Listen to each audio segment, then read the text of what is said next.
Père Céleste, que ton nom soit béni. Je veux te dire merci vraiment pour ta grâce, pour ta présence. Merci pour ce sujet merveilleux que tu nous donnes d'aborder, la bénignité. Ce mot-là que nous avons plusieurs fois lu dans nos Bibles, en Galates 5,22, sans souvent comprendre la portée, la puissance. Je prie afin qu'aujourd'hui tu nous aides vraiment à te contempler, à être à ton image, Seigneur Dieu, à manifester la bénignité. À toi la louange, la gloire, l'exaltation, c'est des siècles. Béni sois-tu Dieu des cieux, au nom de Jésus. Amen. Amen, amen, amen. Quelqu'un donne un bon amen à Jésus. Je n'entends pas bien ton amen, tu es timide. Ok, gloire à Jésus. Alléluia. Alors nous allons continuer notre enseignement sur ce 6e caractère de Dieu, fruit de l'esprit, qui est la bénignité. Dieu est une personne bénigne. Dieu est un être qui est bénigne, c'est-à-dire il fait les choses grandes à partir des petites choses. Amen. Il fait de bien à partir des choses insignifiantes, il les transforme en choses glorieuses. Pour nous ressembler à notre Seigneur en termes de bénignité, c'est d'avoir ce caractère-là, ses yeux, ses oreilles pour voir Dieu dans ce qu'il y a de faible, dans ce qu'il y a de petit, savoir reconnaître les bontés de Dieu et puis travailler à leur révélation, à leur manifestation. C'est cela donc qui est inclus dans le thème la bénignité, percevoir les bontés de Dieu et marcher dans ses bontés, dans les bontés de Dieu. Alléluia.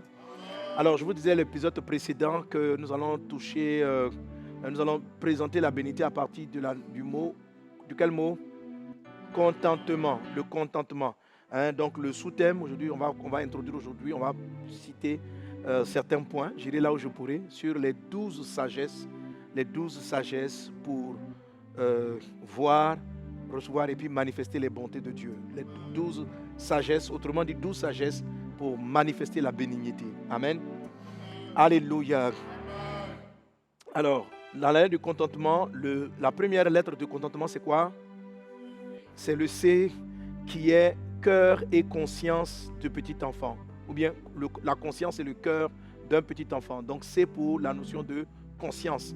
Et je vais rattacher aussi l'élément du cœur, alléluia, du petit enfant. Si tu veux voir les choses comme Dieu les voit, si tu veux reconnaître Dieu dans ce qui est petit, ce qui est insignifiant, si tu veux reconnaître l'homme de ta vie, la femme de ta vie, au travers de toutes ces personnes qui viennent vers toi, si tu veux reconnaître la bonté de Dieu qui est dans cette personne, si tu veux voir la bonté que Dieu envoie pour te faire sortir des dettes, si tu veux voir la bonté que Dieu envoie pour ouvrir les portes de tes études, pour te donner de jouir de la vie, si tu veux voir la bonté de Dieu, si tu veux recevoir les richesses de la bonté de Dieu, il faut absolument que tu développes et que tu travailles régulièrement à un cœur de petit enfant. Est-ce qu'on est ensemble là? Alléluia. Alors, je parlais de conscience. Amen. La Bible dit dans le livre de Tite 1,15, la Bible dit donc que tout est pur pour ceux qui sont purs, mais rien n'est pur pour ceux qui sont souillés et incrédules. Leur intelligence et leur conscience sont souillées. Alléluia. Amen. Alors, la Bible nous montre dans ce passage que lorsqu'une conscience est impure, lorsqu'une conscience est souillée, ton intelligence, c'est-à-dire ta manière de raisonner, ta manière de penser, seront faussées. Tu vois? Alors, dans l'épisode précédent, je te disais que j'ai failli rater la bonté de Dieu dans ma femme parce que j'avais des critères de beauté. J'avais des critères. Mais mes critères étaient faux. Donc, mon jugement de qu'est-ce qui est une femme spirituelle, qu'est-ce qui est une femme qui n'est pas spirituelle était faussé. Je jugeais par l'apparence. Et ça fait me tromper. Je te donne le témoignage de cette sœur qui a failli rater, qui aurait pu manquer la bonté de Dieu que Dieu lui envoyait par rapport à son mariage. Lorsqu'elle a prié pour dire Seigneur, j'aspire au mariage, Dieu lui a envoyé sa bonté. Amen. Mais elle a failli être trompée par les critères qu'elle s'était elle-même donnés en ce qui concerne les conditions, les critères de beauté. Parlant des critères de beauté, les critères de beauté, ce sont des critères qui ne sont pas objectifs. Ce ne sont pas des critères de Dieu. Ce sont des critères qui viennent de notre culture. Ce sont des critères qui viennent de notre éducation. Ce qui peut être beau dans tel peuple ne l'est pas beau. Ce qui est beau à tes yeux n'est pas forcément beau à mes yeux. Ok? Nous sommes dans un monde qui est en train de s'uniformiser. Donc, on essaie de définir certains critères de beauté. Mais quand tu te maries, tu vas très vite oublier la forme de ton conjoint. Je t'assure. C'est les réalités de son caractère, de son âme, qui vont faire que tu vas la trouver belle ou tu vas la trouver laide. L'apparence physique s'oublie très vite. Si c'est la Miss Univers, elle est la plus belle du monde. À un moment donné, tu ne vas même pas te rendre compte de cela. Parce que tu la vois lorsqu'elle n'a pas mis ses cheveux, tu la vois lorsqu'elle n'a pas mis son maquillage, tu la vois. Donc en fait, Ce n'est pas ça. C'est pourquoi la Bible dit la grâce, la beauté est vaine, la grâce est trompeuse. La femme qui craint l'Éternel est celle qui sera louée. Et c'est très important parce que la Bible dit que la bonté de Dieu, le bras de Dieu n'a pas d'éclat. Donc qu'est-ce que moi j'appelle éclatant? C'est ça qui va me tromper en fait. La bonté de Dieu n'est pas, le bras de Dieu n'a pas de beauté. Donc qu'est-ce que j'appelle beauté? Donc qu'est-ce que j'appelle beauté? Qu'est-ce que j'appelle comment je juge les choses? Comment je juge les choses? Alors, le premier élément de jugement d'une personne, c'est sa conscience. C'est sa conscience. On m'a raconté une histoire, je la raconte dans plusieurs de mes enseignements. Moi, j'ai vu la vidéo, vous pouvez la trouver sur YouTube, d'une expérience qui a été faite aux États-Unis. Des psychologues ont pris des enfants noirs de bas âge. Donc, ça a été fait au temps de la période de la ségrégation et puis même en début des années 80. Alors, ils ont pris des petits enfants, de plus, je crois, 3 ans, et on leur a présenté 2 types de poupées. Une poupée de couleur noire et une poupée de couleur blanche. Donc, ce sont tous des enfants noirs. Et puis, on leur a posé la question, entre la poupée noire et la poupée blanche, laquelle est la plus belle? La plupart des enfants ont tiré la poupée blanche et dit la plus belle, c'est la poupée blanche. Laquelle est la plus laide? Malgré que les poupées soient innocentes, ils ont pris la poupée noire et ils ont dit voici la laide. On leur présente encore, on dit mais dans les poupées, une est méchante. Laquelle est méchante? Presque tous les enfants ont soulevé la poupée noire, indiquant que c'est la poupée noire qui est méchante. Laquelle est gentille? Ils soulèvent la poupée blanche pour dire qu'elle est gentille. Et puis après, on leur a posé la question, vous-même entre ces 2 poupées, vous ressemblez à laquelle? Et tous les enfants ont tiré la poupée noire, parce qu'ils sont noirs. Donc ils se sont assimilés à la poupée noire. Ça veut dire quoi? Que déjà dans leur subconscient, noir égale méchant, noir égale laid, blanc égale beau, blanc égale beauté, gentillesse, etc. Ça, c'est déjà dans leur subconscient. Ce sont des petits enfants, ils n'ont pas eu l'occasion, l'expérience de vivre en société pour découvrir la méchanceté ou la bonté des noirs ou des blancs. Mais il y a un jugement qui vient de ce que leurs parents racontent tous les jours. Parce qu'effectivement, peut-être que ça devient de plus en plus rare, mais à l'époque, on m'a dit, noir même, ce n'est pas la peine. Noir même, vraiment toujours médiocre. Ils font les choses n'importe comment, etc.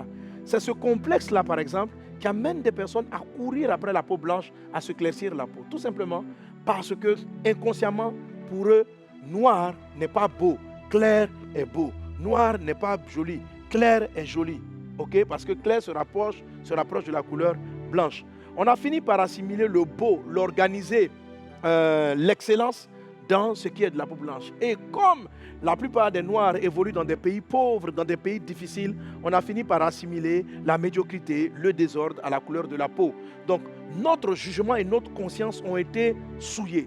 Tite 1,15 dit que tout est souillé pour ceux qui ont la conscience souillée. C'est-à-dire qu'une fois que ta conscience est souillée, imagine que j'ai un verre d'eau. Dans le verre, je mets dans le fond du cacao, je mets dans le fond du sable, de la boue. Si j'y verse de l'eau limpide, l'eau va se salir. Tout simplement parce que le fond du verre est sale. Si je mets de l'eau sale, ça produira la même chose. La conscience, c'est le fondamental de votre pensée. C'est ce que vous avez en vous. C'est la manière dont vous vous jugez vous-même. C'est la base du jugement. C'est la base du jugement qui te permet qui va développer les pensées, de savoir qu'est-ce que tu appelles pauvre, qu'est-ce que tu appelles riche, qu'est-ce que tu appelles. Les bontés de Dieu sont riches, mais aux yeux des hommes, elles arrivent de manière insignifiante, méprisable, méconnaissable. Dans l'esprit de tout le monde, un enfant ne peut pas apporter des solutions. C'est la raison pour laquelle les apôtres n'ont pas compté les enfants. Ils ont préféré compter les adultes, parce que les adultes sont censés apporter des solutions et les enfants n'apportent pas des solutions. S'ils savaient que les enfants pouvaient apporter des solutions, ils n'allaient pas compter 5000 hommes sans compter les femmes et les enfants. Ils auraient compté tout le monde. Donc on a une forme de culture qui nous amène à juger ce qui est bien, ce qui est mal. Lorsque Nathanaël, en Jean chapitre 1, vient rencontrer Jésus, lorsque par exemple on vient rendre témoignage à Nathanaël que Jésus est là, il dit répond ceci: peut-il venir de Nazareth quelque chose de bon? Les pharisiens aussi, les juges au jugement de Jésus, c'était un temps de discuter. Il dit, comment vous raisonnez moi aussi? Peut-il venir de la Galilée quelque chose de bon? C'est-à-dire qu'ils n'ont pas reconnu que Jésus-Christ était la bonté de Dieu pour eux, la bonté de Dieu pour leur salut, parce que depuis qu'ils sont enfants, on leur a fait comprendre qu'il n'y a rien de bon qui sort de Nazareth. Il n'y a rien de bon qui sort de la Galilée. Donc quand Jésus est venu, le simple fait qu'il soit un Galiléen était pour eux un problème. Amen. Alléluia. Mais Dieu avait fait ça exprès. Parce que la vérité, Jésus est né à Bethléem. C'est-à-dire pour eux, en fait, quand on dit la Galilée, Bethléem, en fait, il faut comprendre un peu.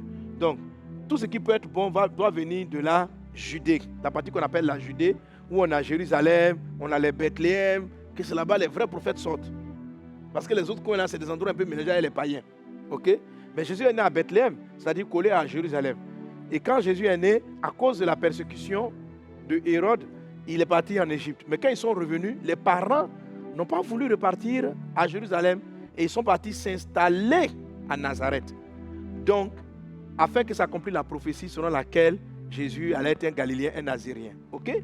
Mais d'origine, il n'est pas. Donc, tout le monde l'a vu grandir là-bas. Donc, lorsqu'il arrive à Jérusalem pour prêcher la parole de Dieu, les gens disent qu'il nous vient de la Galilée. Mais ils ne savaient pas que. Bon, bref, peu importe. Ce qui est sûr, c'est que leurs yeux ont été aveuglés de reconnaître Jésus-Christ à cause de ce qu'on leur avait dit depuis le début. Qu'est-ce qui fait que quand Dieu envoie sa bonté, quand Dieu envoie les ressources, tu peux ne pas les voir? À cause de ce que tu appelles pas beau, à cause de ce que tu appelles sans éclat, à cause de ce que tu appelles laid. Tu appelles laid pourquoi? Pourquoi tu n'aimes pas cette sœur-là avec laquelle tu es ami? Pourquoi tu ne l'aimes pas? Non.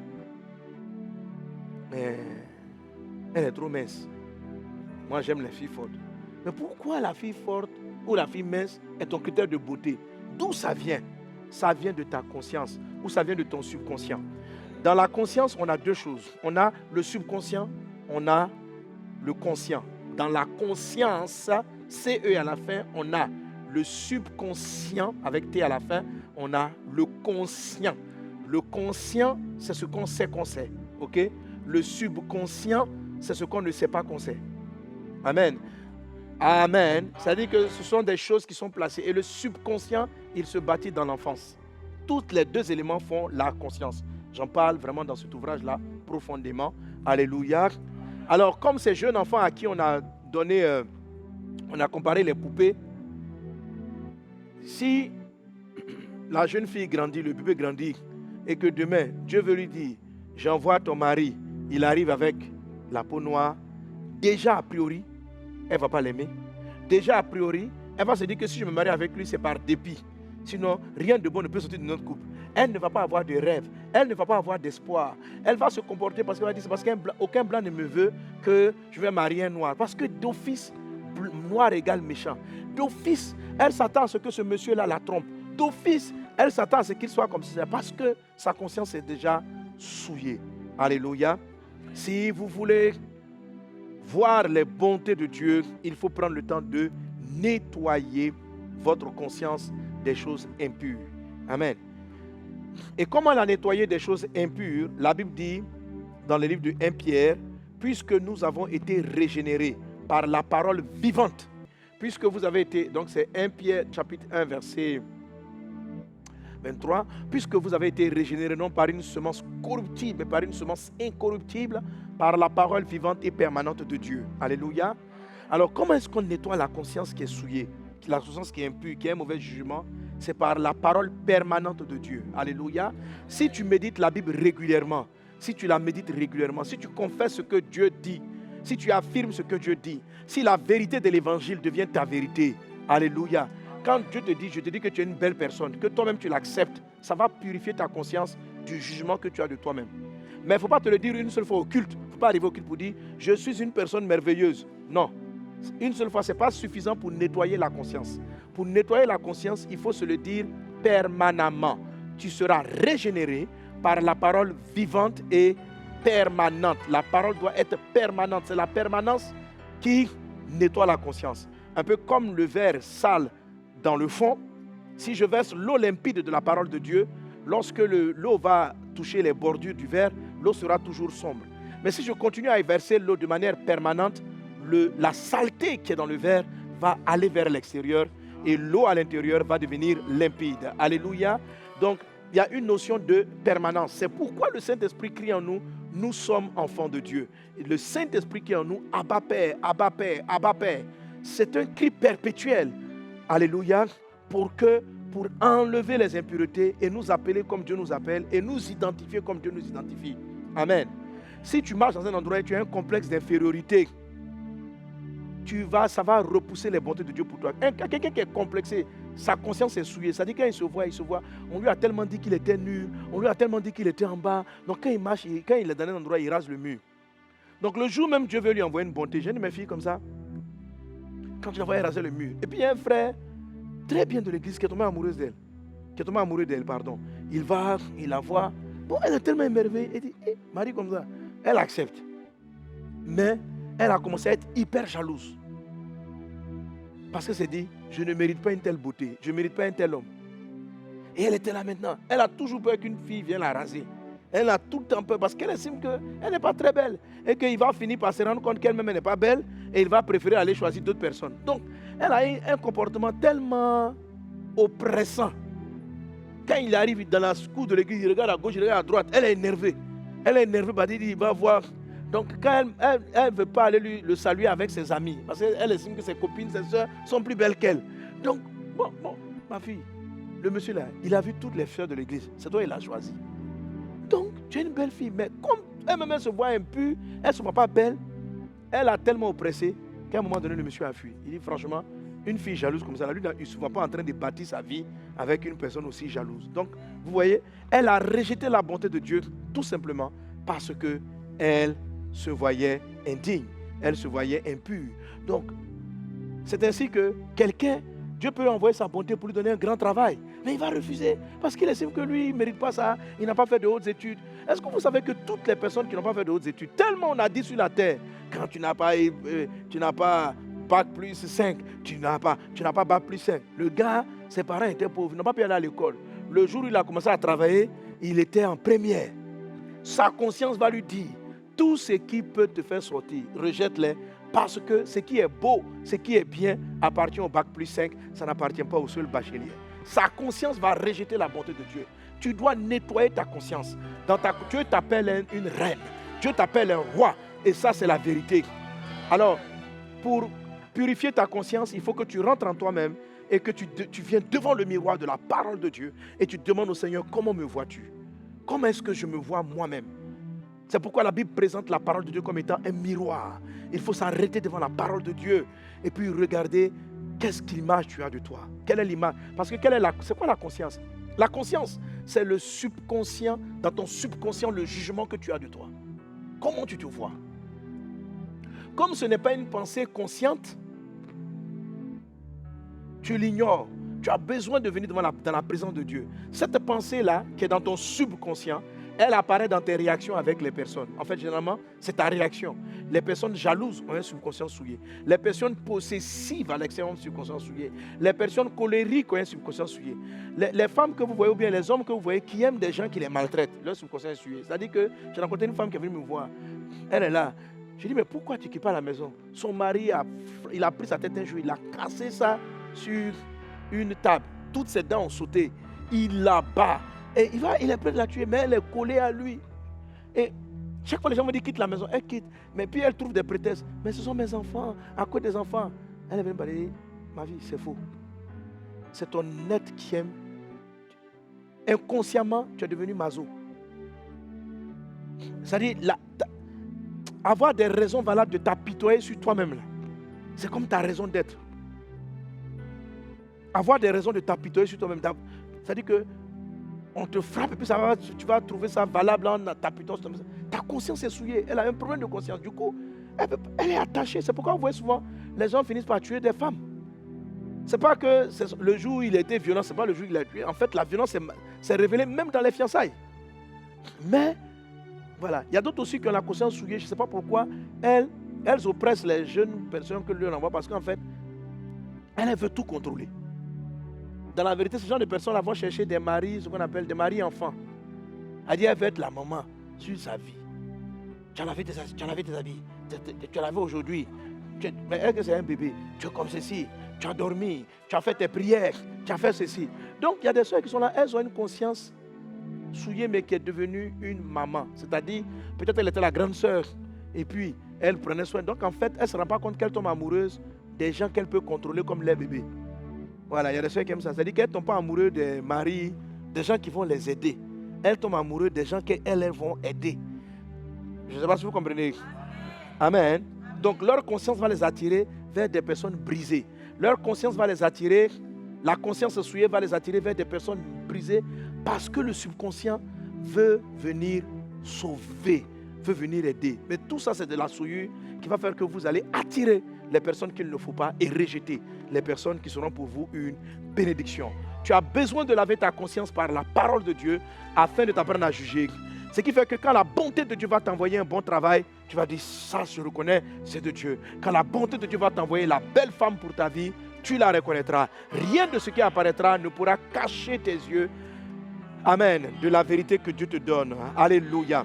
Alors ça, c'est l'épisode concernant la conscience. Maintenant, je t'ai dit, quel type de conscience faut-il adopter? C'est la conscience du petit enfant. Amen. Parce que je peux nettoyer ma conscience. Mais quel type de conscience Dieu veut que je bâtisse?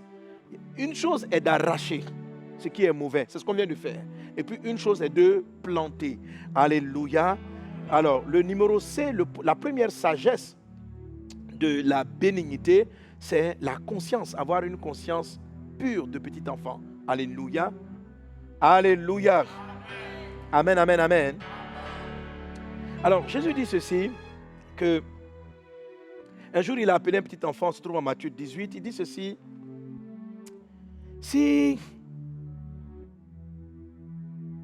d'abord il dit à Nicodème en Jean chapitre 3, si tu ne nais de nouveau, tu ne peux pas voir le royaume de Dieu. Les bontés que Dieu nous envoie sont du domaine de l'invisible. Pour les voir, il faut être né de nouveau. On va toucher ça dans un autre point. Et puis il va dire ceci, que si vous n'êtes pas comme des petits enfants, alléluia, en Matthieu chapitre 18, versets 3 à 4, il dit, je vous le dis en vérité, si vous ne vous convertissez et si vous ne devenez comme les petits enfants, vous n'entrerez pas dans le royaume des cieux. C'est pourquoi quiconque se rendra humble comme ce petit enfant sera le plus grand dans le royaume des cieux. Luc chapitre 18, verset 17 nous dit, je vous le dis en vérité, quiconque ne recevra pas le royaume de Dieu comme un petit enfant n'y entrera pas. Amen. Luc chapitre 10, verset 21. Luc 10, 21 dit, en ce moment même, Jésus tressaillit de joie par le Saint-Esprit et il dit, je te loue Père, Seigneur du ciel et de la terre, de ce que tu as caché ces choses aux sages et aux intelligents et de ce que tu les as révélées aux enfants. Oui Père, je te loue de ce que tu l'as voulu ainsi. Alléluia. Alors dans ce passage, la Bible dit que Dieu cache, dans le dernier texte qu'on a lu, Luc 10, 21, Dieu cache les trésors aux personnes sages et intelligentes et il les révèle aux petits enfants. C'est très important. Amen. Et les textes qu'on a lus avant, donc Matthieu 18, verset 3 à 4 nous dit, si vous ne vous convertissez, donc il y a la conversion, et si vous ne vous rendez pas comme un petit enfant, vous ne pourrez pas prendre les choses du royaume de Dieu.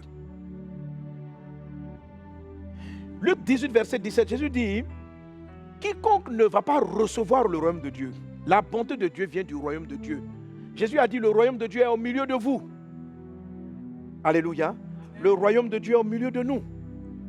A dit Jésus. Le royaume de Dieu au milieu de nous, c'est l'Éden. Il est là au milieu de nous. Alors c'est là que j'arrive sur la conscience du petit enfant. Amen. Le cœur du petit enfant. Dieu cache les choses aux sages et aux intelligents. En fait, d'où vient cela? La bonté de Dieu, je l'ai dit dans le premier épisode, la bonté de Dieu est imagée dans la parole de Dieu par la manne. Et la manne dont on décrit en Exode chapitre 16 venait tous les matins avec la brise du matin et fondait dans le cours de la journée. Et les Israélites devaient la ramasser, la manger. On va le toucher quand on va toucher la lettre, une des lettres T du contentement. Alors, les Israélites la mangeaient et Dieu dit qu'ils devaient le faire ainsi chaque jour. Et ils l'ont fait ainsi jusqu'à ce qu'ils arrivent à Canaan. La Bible dit que Jésus nous apprenant après nous dit, quand nous prions, dites, notre Père qui est aux cieux, on continue, donne-nous aujourd'hui notre pain quotidien. Alléluia. Lamentation de Jérémie chapitre 3 verset 22, le prophète dit ceci, que les bontés de Dieu se renouvellent tous les matins. Alléluia. Donc les bontés dont je t'ai parlé, le bon choix, la bonne personne, les bonnes idées, tout ça, Dieu te les envoie chaque matin. Il t'envoie des bontés par rapport à tes besoins. Il t'envoie des bontés par rapport aux problèmes auxquels tu es confronté. Amen. Maintenant, le défi, c'est de les voir. Ok? Alors, la bonté qui arrive chaque matin, elle ressemble à la voix de Dieu qui est décrite dans les livres de la Genèse chapitre 2 et chapitre 3, qui parcourait le jardin d'Éden à la brise du jour, au vent du jour, disent les versions. Amen. La Louis II a traduit les soirs, mais en fait, c'est à la brise du jour. Donc, tous les matins, la voix de Dieu parcourait le jardin d'Éden. Tous les matins, les bontés de Dieu se renouvellent. Alléluia. Tous les matins, la manne tombait. Jésus dit, je suis la vraie manne.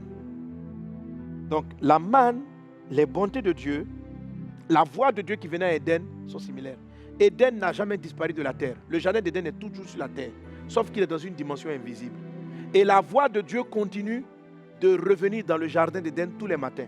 La Bible n'a jamais dit que Dieu a enlevé le jardin d'Éden de la terre. La Bible dit que Dieu a caché. Donc il a mis des anges, des chérubins avec une épée flamboyante qui cachaient l'accès. Donc le jardin d'Éden est là. Le jardin d'Éden est un état dans lequel nous sommes, qui est sur la terre. C'est une dimension dans laquelle la voix de Dieu revient tous les jours, la parcourir et pour laisser des bontés pour toi. Donc chaque matin Dieu vient et il renouvelle. Donc si tu as manqué la bonté du lundi, et c'est le lundi que tu recevais ton travail, par une voix, par une idée, dans un autre lundi il va revenir encore. Il va t'envoyer, aujourd'hui lève-toi, va du côté de la mairie. Alors il y a une idée qui vient comme ça dans ta tête. Et tu dis, j'allais faire quoi à la mairie? Moi je ne vais pas devenir maire, je ne vais pas devenir truc, tu comprends? Mais va vers la mairie. On n'a pas dit que tu vas devenir, mais on dit va vers la mairie. Donc tous les temps, il y a la voix de Dieu comme ça qui revient. Elle se renouvelle régulièrement et c'est ça la manne. Amen. Sauf que lorsque Adam et Ève ont péché, la manne du matin, la voix de Dieu, ils ont été privés. Jésus dit donc, et le Éden là, c'est ce que Jésus appelle le royaume qui est au milieu de nous. Parce que dans le royaume de Dieu, il y a deux parties. Il y a le royaume des cieux et il y a le royaume de Dieu sur la terre qui est Éden. Alléluia. Donc c'est une dimension dans laquelle Dieu nous visite tous les jours en y apportant sa voix, ses orientations, sa direction, ses faveurs, ce qu'on appelle ses bontés. Dis avec moi, je les saisis dans le nom de Jésus-Christ. Alors Jésus dit que pour pouvoir accéder à ce royaume, pour pouvoir saisir le royaume, il faut être comme un petit enfant. Pourquoi il dit ça, qu'il faut être comme un petit enfant? Parce que c'est le statut qu'avaient Adam et Ève dans le jardin d'Éden. La Bible dit qu'Adam et Ève étaient nus et ils n'avaient pas honte. Ils étaient nus et ils n'avaient pas honte. Alors, qui peut être nu sans avoir honte?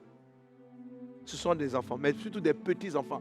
Ce sont les petits-enfants qui viennent, qui courent au salon et puis qui se promènent, tout est dehors et puis ils s'en foutent. Ça ne les gêne pas parce qu'ils sont des petits-enfants. Alléluia. Adam et Ève, même s'ils étaient adultes en ce moment-là, avaient le cœur et la pensée de petits-enfants. Ils étaient comme des petits-enfants. Ils ne connaissaient pas la honte. Ils ne connaissaient pas les gênes. Ils n'avaient pas égard à toutes ces choses-là. Ils avaient un cœur simple. Alors ils arrivaient à percevoir les choses de Dieu. Mais dès qu'ils ont mangé le fruit de la sagesse, parce que le fruit de la connaissance du bien et du mal, c'est le fruit de la sagesse terrestre. La connaissance, dit le texte, la connaissance. Quand ils ont mangé le fruit, ils ont eu de nouvelles informations. Ils ont compris des choses. Et c'est la compréhension de ces choses-là qui les a rendus donc à Dieu. D'où Dieu dit, ces choses, tu les as cachées aux sages, c'est-à-dire à ceux qui ont acquis de la sagesse et de l'intelligence. Ça ne veut pas dire qu'il faille devenir bête. Non. Ça veut dire qu'avec la sagesse et l'intelligence, tu dois revenir au cœur du petit enfant. L'apôtre Paul dit quelque part, pour ce qui est du jugement, soyez des hommes faits, soyez sages. Mais pour ce qui est de la malice, soyez des petits, ayez le cœur d'un enfant. Est-ce qu'on est ensemble? Alléluia. Gloire à Dieu. Bref, c'est le cœur du petit enfant qui voit les choses que Dieu cache. Quand votre cœur est devenu, je veux dire en fait, vous ne voyez pas les bontés de Dieu parce que vous raisonnez. Tu raisonnes trop à ton intelligence. Tu ne vois pas comment un petit enfant peut être la réponse de Dieu à la fin qui est en train de frapper. Parce que ton cerveau ne voit pas. Si Dieu t'envoie une maison, tu ne peux pas. Tu vas dire, mais moi je n'ai pas de travail. Comment est-ce que je peux devenir propriétaire d'une maison? La plupart des chrétiens ne prient pas pour avoir des maisons. Ils prient en fonction de leur salaire. Pourquoi tu pries en fonction de ton salaire? Pourquoi c'est ton salaire qui détermine ce que Dieu va te donner? Vous savez pourquoi vous raisonnez comme ça? Pourquoi vous ne pouvez pas voir la bonté de Dieu? Pendant longtemps, je raisonnais de la sorte. Je n'avais pas vu la bonté de Dieu qui me donnait une maison. Je ne voyais pas la bonté de Dieu qui me faisait voyager. Parce que La vie, quand j'ai grandi, il y a ma conscience, mais quand j'ai grandi, j'ai commencé à raisonner, à avoir un cœur d'adulte. Et j'ai quitté mon cœur de petit enfant. Qu'est-ce que c'est qu'un petit enfant? Un petit enfant, avoir le cœur. La Bible dit, si vous ne vous rendez pas humble comme un petit enfant, vous n'allez pas prendre les choses du royaume de Dieu. C'est quoi être humble comme un petit enfant? Un petit enfant est dépendant de ses parents. Je ne parle pas des grands enfants. Quand un enfant est petit, lorsqu'il se réveille, son premier réflexe, c'est où sont ses parents. Alléluia. Maman, papa, lorsque tu commences à ne plus chercher Dieu à ton réveil, c'est que ton cœur a commencé à devenir grand. Ça veut dire que tu cherches, parce que généralement quand on se réveille, on cherche qu'est-ce qui va nous amener à suivre dans la journée. Petit déjeuner, écouter les infos, aller sur son téléphone pour avoir les dernières infos. Mais un petit enfant, quand il se réveille, où est papa? Où est maman? Ok? Ça, c'est un petit enfant. Quand tu commences à voir que papa et puis maman ne sont pas la seule source de ta provision, si tu raisonnes comme ça, c'est que tu es devenu sage et intelligent selon le monde. Alors, tu ne verras pas les bontés de Dieu. Pour voir les bontés de Dieu, la Bible dit, quiconque se rendra humble, tu dois prier pour dire, Seigneur, te prie, donne-moi de sentir dans mes entrailles le besoin que j'ai de ta présence, le besoin que j'ai de toi, afin de constamment chercher le cœur du Seigneur. C'est ça le premier signe d'un cœur d'un petit enfant. Quand tu n'as pas le cœur d'un petit enfant, tu ne vois pas ce que Dieu fait. Éden t'est caché. Tu ne vas pas entendre sa voix. Le cœur d'un petit enfant, alléluia, c'est quelqu'un qui n'a pas honte. Un petit enfant n'a pas honte. Vous savez, pendant longtemps, j'ai été bloqué dans les miracles des croisades. Jésus a dit, vous prierez pour les malades seront guéris. Mais quand j'ai évolué, où j'ai eu des échecs dans les prières pour les malades, je suis devenu sage et intelligent. Je ne croyais plus Dieu. Alors de deux façons. Amen. Alors bon, avant de parler de la honte, revenons au deuxième point du cœur du petit enfant. Donc premièrement, le cœur du petit enfant est attaché à ses parents. Un cœur qui n'est pas rattaché à Dieu le Père n'est plus un cœur d'un petit enfant. Donc il faut l'avoir. C'est un symptôme pour te montrer que tu risques de manquer beaucoup de bonté de Dieu. Deuxième symptôme, tu as honte. C'est quoi tu as honte? C'est-à-dire que la honte, c'est tu t'inquiètes trop de ce que les gens pensent de toi. Tu regardes trop l'image que les personnes ont de toi. Adam et Ève ne regardaient pas ce que les gens pensaient d'eux. Mais donc qu'ils ont mangé le fruit, ils ont compris qu'ils sont dans une mauvaise posture et ils ont recherché cela. Vous savez, en termes de miracle, j'arrive en croisade, l'Esprit me dit, prie pour tes malades. Mais ma sagesse commence à raisonner. Et si je prie, lève-toi et puis il ne se lève pas. Les gens vont me regarder bizarrement. Les gens m'ont appelé ici grand pasteur, puis j'arrive, puis je flash. Donc toutes ces pensées-là trottinent dans ma tête. De sorte que je ne crois pas Dieu qui me dit, fais-le lever. Je commence à douter. Je commence à raisonner, à analyser. Je tiens compte des autres. Je n'ai pas le cœur d'un petit enfant. Le cœur d'un petit enfant croit simplement à ses parents. Est-ce qu'on est ensemble? Il croit littéralement, presque, entre guillemets, bêtement. Quand tu commences à avoir honte de demander des choses à Dieu, quand tu n'arrives pas à demander à Dieu, Père, j'ai 5 enfants et je vis dans un entrée couché. Je n'ai pas de place pour les placer et que tu n'oses pas demander à Dieu une maison suffisante, c'est parce que tu as un cœur qui raisonne. Tu te dis, mais où je vais trouver l'argent pour louer une telle maison? C'est ton analyse là qui fait que tu ne vois pas que Dieu va t'envoyer une bonté pour te donner une maison adéquate pour toi et tes enfants. Tu vas la rejeter quand tu vas la voir arriver. Est-ce qu'on est ensemble? Amen. C'est le raisonnement. Quand ma femme est venue me dire, maman est venue me dire, vous voyez pourquoi c'est une bonté de Dieu pour moi. Hein? Ah, bon. Elle dit, chérie, il faut qu'on ait une maison. Elle dit, depuis là, on n'a pas de maison. J'ai dit, mais ma chérie, tu connais mon perdien mensuel. Ça là, est-ce que ça peut... Quand j'ai failli dire cette phrase, Dieu me dit, il faut te taire, mon petit. Tu crois que je te donne une maison en fonction de ton salaire? Depuis quand un enfant vient demander à ses parents un cadeau en fonction de leur salaire?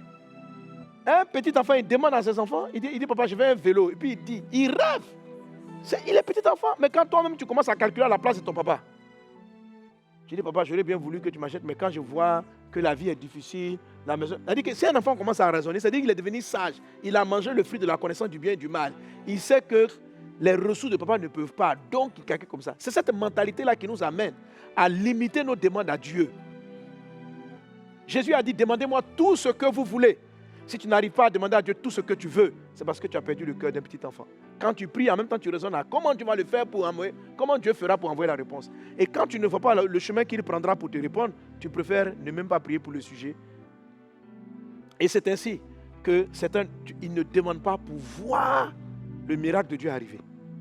Est-ce qu'on est ensemble? Alléluia. Alors quand ma femme a parlé, j'ai compris que c'était une bonté de Dieu pour moi, le message qu'elle venait de me donner. Et j'ai prié par rapport à cela. J'ai dit, Seigneur Dieu, donne-moi. Donne-nous une maison. J'ai rendu grâce à Dieu pour la maison qu'on avait. Et rapidement, un frère est venu m'appeler, il m'a fait une maison. Après, il trouve que la maison même est petite, il a donné 2. C'était mes premières propriétés. Alléluia. Et puis ainsi de suite, ainsi de suite. Vous comprenez? J'ai osé. Un cœur d'un petit enfant n'a pas honte de demander quelque chose à son papa. Le cœur d'un petit enfant croit. Si papa dit, je te promets, le mois prochain, je te donne un vélo. À la noce, l'enfant même va danser à l'école avec ses amis pour dire, mon papa va me prendre un vélo. Mon papa. Maintenant, le jour J, si papa dit, j'ai eu un problème, ça sera, il va croire encore. C'est ce cœur simple-là. Avec le cœur, tu dois aborder la Bible. Si tu n'abordes plus la Bible avec un cœur pareil, c'est que tu as perdu le cœur d'un petit enfant. Mais ne sois pas découragé. Jésus a dit, quiconque se rendra humble comme un petit enfant. Et je reprends Luc 10, 21. Je te loue, Père, de ce que, cet esprit, de ce que tu as caché des choses aux sages et intelligents, mais tu les as révélées aux petits enfants. Quand tu auras un cœur d'un petit enfant, tes yeux spirituels vont s'ouvrir et tu vas voir les choses que Dieu cache aux sages et aux intelligents.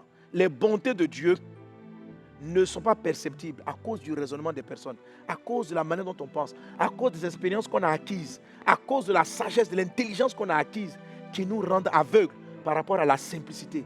Comment il dit, la main de Dieu n'est pas éclatante. Donc on se dit, comment quelque chose de bien peut sortir d'une chose sans éclat? La main de Dieu n'est pas belle. On se dit, comment quelque chose de beau peut sortir d'une chose sans beauté? La main de Dieu, lorsqu'elle agit, elle n'a rien pour nous plaire. Comment est-ce que quelque chose qui va nous faire plaisir peut sortir d'une chose qui ne nous fait pas plaisir aujourd'hui? Mais ce qui va te faire plaisir dans la vie sortira d'une chose qui ne te fait pas plaisir aujourd'hui. La Bible dit, la main de Dieu n'avait rien pour nous plaire. Cependant, elle transportait nos guérisons, nos douleurs. Alléluia. La faveur de Dieu pour toi viendra d'une chose qui n'est pas éclatante aujourd'hui, mais qui finira de manière éclatante. C'est pourquoi on l'appelle la bénignité, la capacité à aimer, à donner du bien, à croire dans ce qui est simple, dans ce qui est bénin. Et la dernière chose que je peux te dire, comment tu vas corriger cela? Vous savez, un petit enfant n'a pas la conscience de la race, de la peau. Tout petit enfant, oui. Non. Il joue avec tout le monde.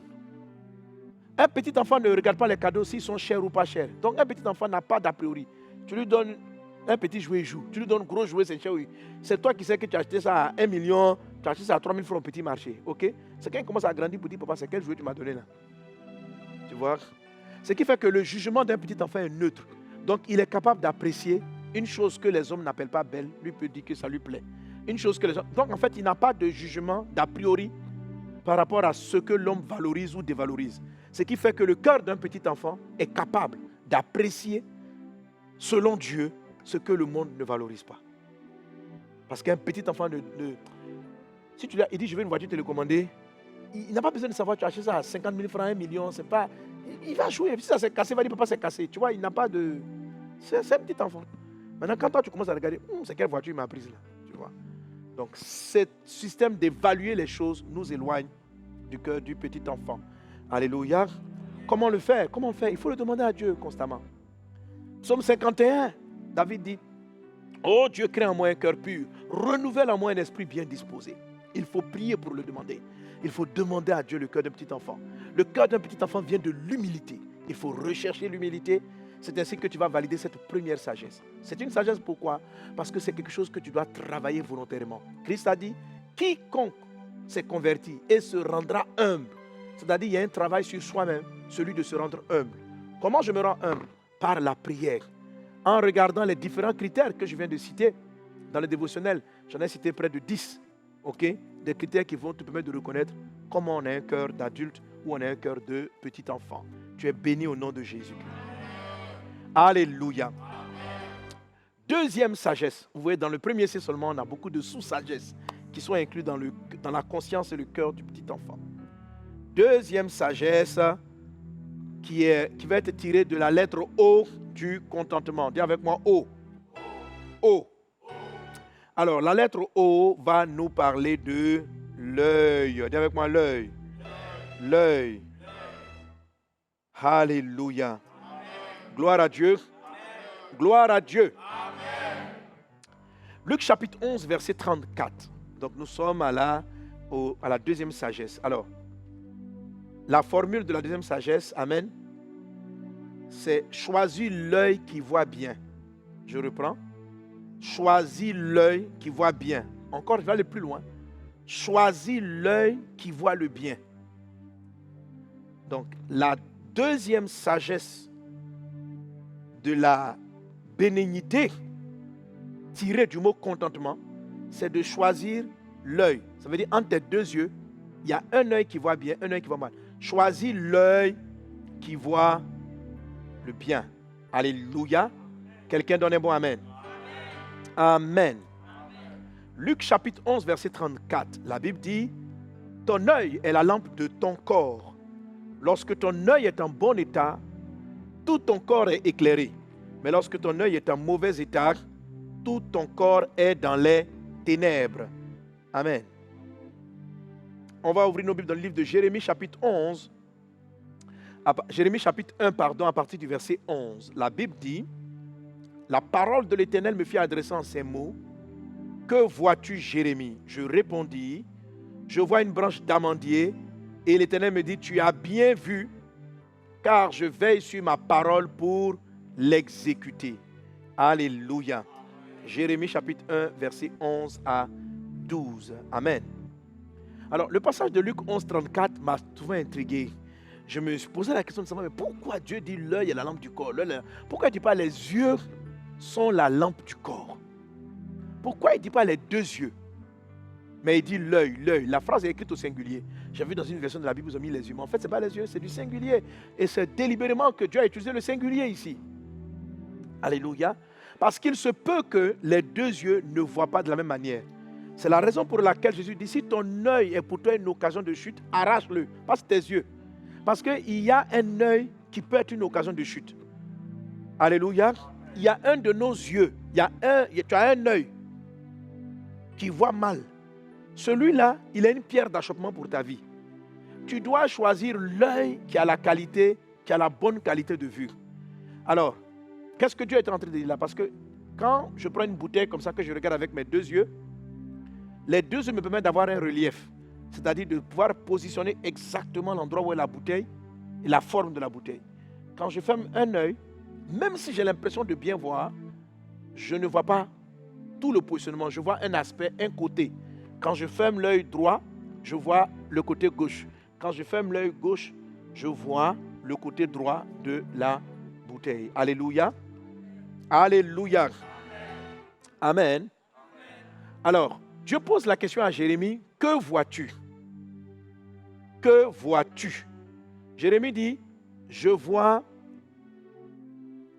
Jérémie répondit, je vois une branche d'amandier.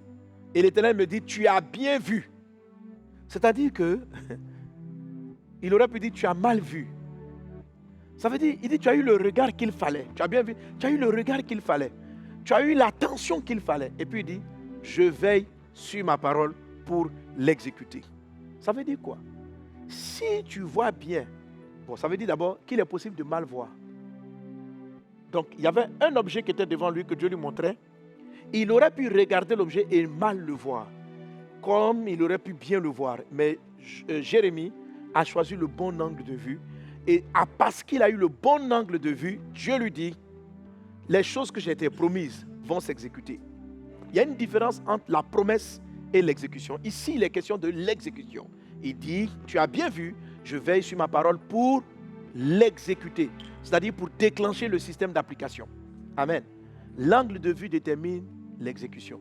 Beaucoup de personnes sont dans les promesses, mais ils ne voient pas comment Dieu a commencé à exécuter leur miracle. Parce qu'ils ne voient pas bien. C'est-à-dire, il y a longtemps, Dieu t'a promis le travail. Mais comme il t'a promis la richesse, mais comme il y a des choses que Dieu te montre, tu les vois mal. Tu les vois mal. C'est pour ça qu'il n'exécute pas encore la promesse de ton enrichissement. Dieu t'a promis que tu allais être un grand prédicateur, mais il va te demander que vois-tu. Si tu réponds à la question et puis tu vois mal, Dieu va te dire, bon, on va attendre que tu voies bien pour pouvoir exécuter la parole. Parce que Jérémie a bien vu, il dit maintenant, ça ne sera plus une promesse, je vais l'exécuter. Déclencher par la qualité de votre vie l'exécution. La manne quotidienne, la bonté de Dieu, c'est l'exécution dans ta vie d'une promesse. Alléluia. La bonté de Dieu t'amène la santé qu'il a promise.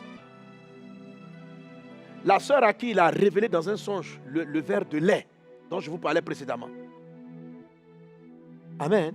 Dieu a exécuté sa promesse. Il a dit à la croix, il a pris nos meurtrissures. Mais ça veut dire qu'en Christ, elle est guérie. Alors pourquoi elle était tout le temps malade? Parce qu'elle n'a pas vu la bonté de Dieu. Elle ne voyait pas avant la bonté de Dieu. La bonté de Dieu, c'était de boire, c'était de changer son système alimentaire en ajoutant dans ses aliments un verre de lait. Cette femme qui souffrait d'ulcère dont je parlais tantôt.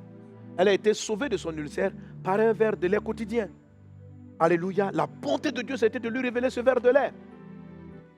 Tout vient de l'angle de vue. Est-ce qu'on est ensemble?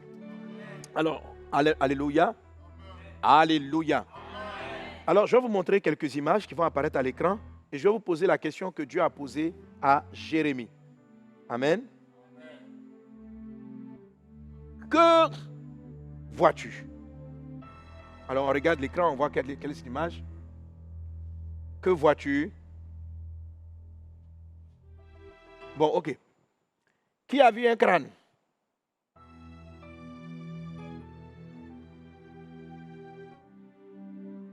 Qui à première vue a vu un crâne? Qui à première vue a vu une femme en train de se mirer sur sa coiffeuse, en train de se maquiller?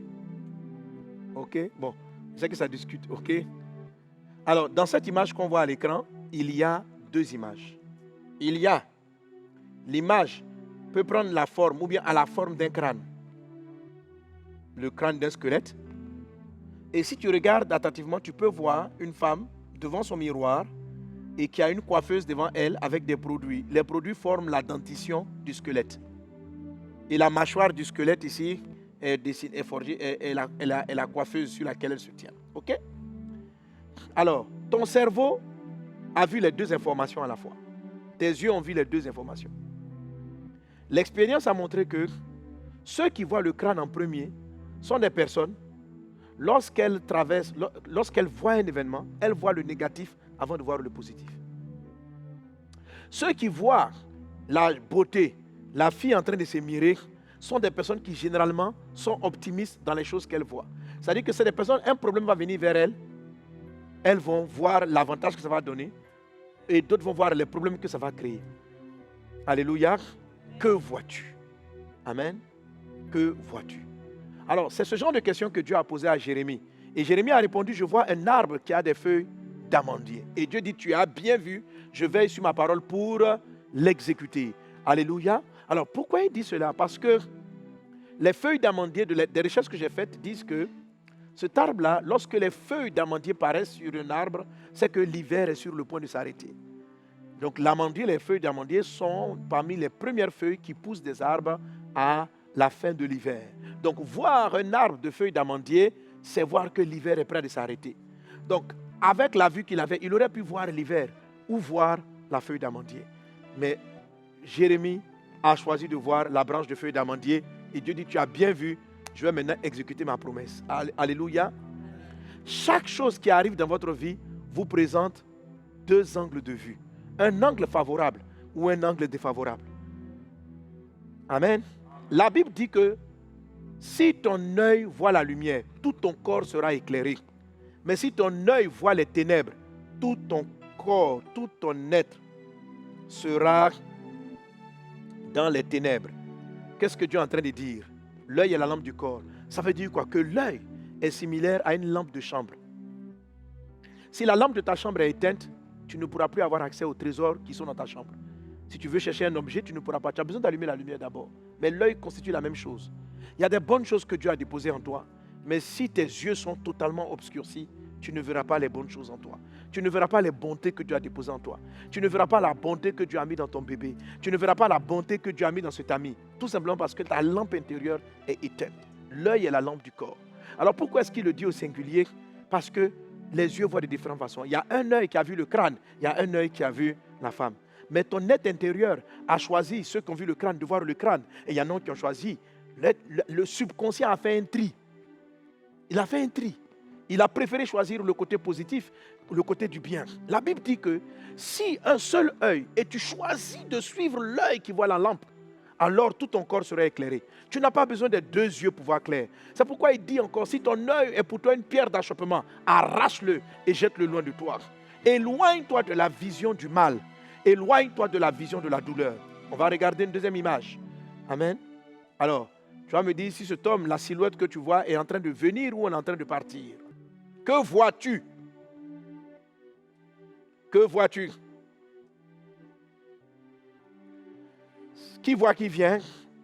Qui voit qu'il part? Ok.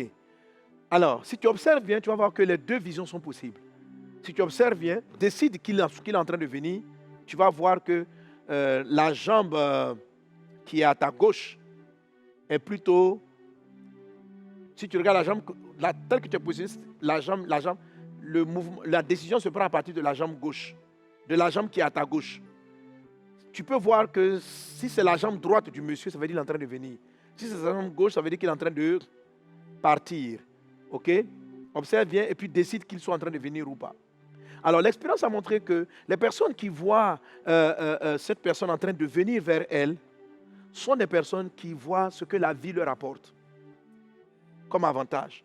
Par contre, ceux qui le voient en majorité en train de partir sont des personnes qui voient les choses qui quittent leur vie. Ça va donner une différence dans la manière d'apprécier les choses. Amen.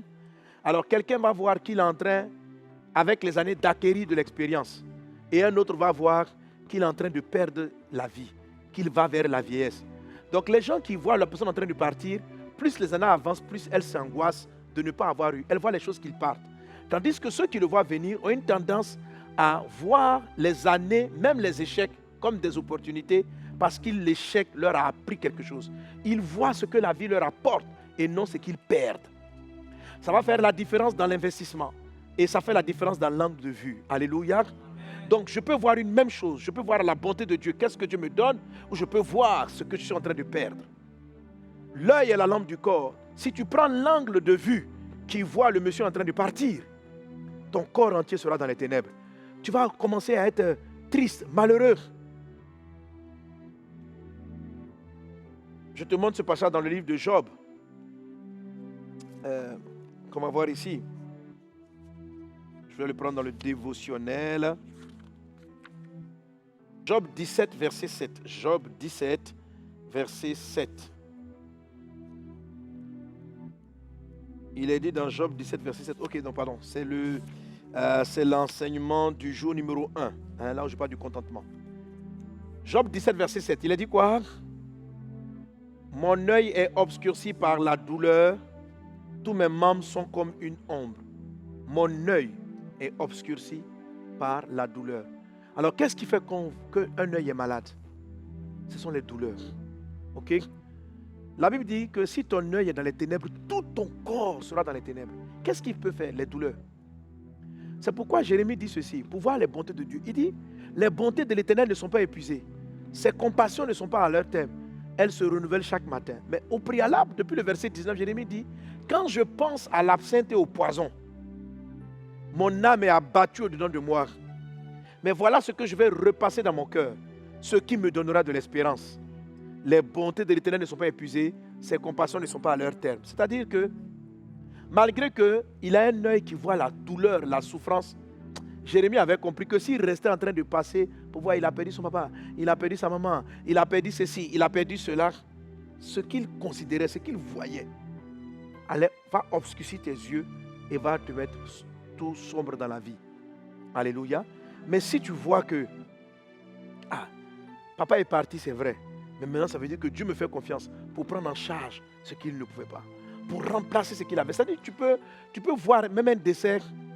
Certes, il faut pleurer, mais tu vas vite te relever au lieu d'être dans la douleur. Et du coup, tes yeux vont s'ouvrir à tout ce que tu peux faire, à tout ce que tu pourras faire. Il y a des personnes qui passent le temps à pleurer parce qu'ils ont perdu des êtres chers. Si tu fais comme ça, ta vie va aller de mal en pis.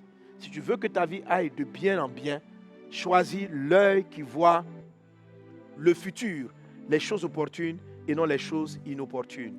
Alléluia. Gloire à Dieu. Alors, je vais te montrer donc une dernière image. Une femme, tu vas me dire si tu vois une jeune dame ou si tu vois une vieille dame. Que vois-tu? Qui voit la vieille dame? Qui voit la jeune femme? Alors, les deux images sont possibles. Alléluia. Moi, quand je me mets ici comme ça, là, je regarde l'écran, je vois une vieille dame même. Parce que je vois ce angle, ok? Alors, si tu regardes depuis le foulard de la jeune dame, tu vois, la jeune dame a un voile sur la tête. Ceux qui voient la vieille dame, la jeune dame, si vous regardez depuis le foulard, depuis l'arrière, en venant, vous regardez le collier de la jeune dame, vous allez voir qu'il peut représenter une bouche. Et vous allez voir que le menton de la jeune dame correspond au nez. C'est-à-dire que la vieille, là, son visage elle prend la tête et le cou de la fille en même temps pour faire son visage. Ok? Et puis on peut voir la jeune dame qui a la tête tournée vers l'épaule droite et qui regarde quelque part. Alors cette image-là, on a remarqué que ceux qui voient en premier la vieille dame sont des gens qui sont vieux dans l'esprit. C'est-à-dire, c'est comme si la vie est finie, ils vont vers la fin. Et ceux qui voient la jeune dame sont des gens encore jeunes dans la tête. Ok? Choisis l'œil qui voit bien. Tes yeux ont vu les deux. Choisis l'œil qui voit l'espoir et ferme l'œil. Jette l'œil qui voit la vieillesse, que ta vie est finie, que tu es en train de perdre. Que vois-tu? Amen. Dieu dit, je veille sur ma parole pour l'exécuter. Alléluia. Alors, par ces 2 points de sagesse, on va finir cet épisode. Amen. Donc, la conscience, première sagesse. Deuxième sagesse de la bénignité, l'œil. Choisis l'œil qui voit le bien. Choisis l'œil qui voit bien. Que Dieu te bénisse. Et puis, dans l'épisode suivant, on va faire les autres points. Soyez bénis. Amen.